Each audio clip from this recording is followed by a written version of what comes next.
बड़ौदा महानगर पालिका की बड़ी कचहरी पर आज स्थायी समिति की बैठक का आयोजन हुआ था। स्थायी समिति के चेयरमैन डॉक्टर शीतल मिस्त्री की अगुवाई में ये बैठक आयोजित हुई थी।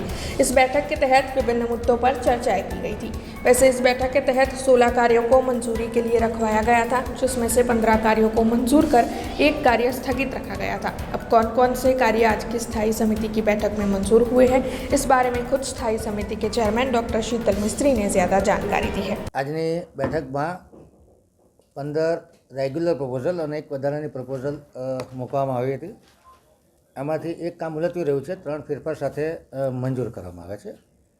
કામની વાત કરીએ તો ડ્રેનેજ અને વરસાદી ગટર પ્રોજેક્ટ દ્વારા ગોત્રીથી બાયલી સુધી હયાત વરસાદી ચેનલ ઉપર આરસીસી સ્લેબ જે 3.8 કિલોમીટર લંબાઈમાં 6 મીટર પહોળો 300 mm સ્લેબ નાખવાનું કામ હતું, જે 16.5% ઓછા 17,08,15,687 વત્તા જીએસટીના ભાવપત્રને મંજૂરી આપવામાં આવી છે।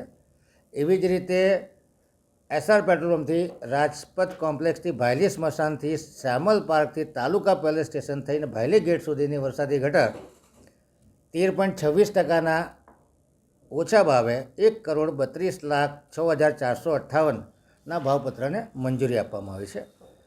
વોર્ડ નંબર 10માં ખોડિયાર ચોકડીથી બ્રોડવે તરફના રોડ પર નવીન વરસાદી ગટર નાખવાનું કામ 19.39% ઓછા 82,26,670 વત્તા જીએસટીના ભાવપત્રને મંજૂરી આપવામાં આવી છે।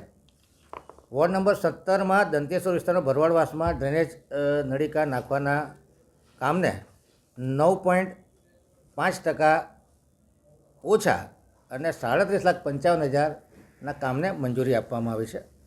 વોર્ડ નંબર 10માં સૌરાષ્ટ્ર પ્રાંતથી નાયરા પેટ્રોલ પંપ સુધીની ડ્રેન લાઇન નાખવાના ઇજારાદારને 9.47% ઓછા 37,03,827 વત્તા જીએસટીના ભાવપત્રને મંજૂરી આપવામાં આવી છે। हमसे जुड़े रहने के लिए हमारे YouTube चैनल को सब्सक्राइब करें और नई वीडियो की नोटिफिकेशन के लिए बेल आइकॉन को दबाएं।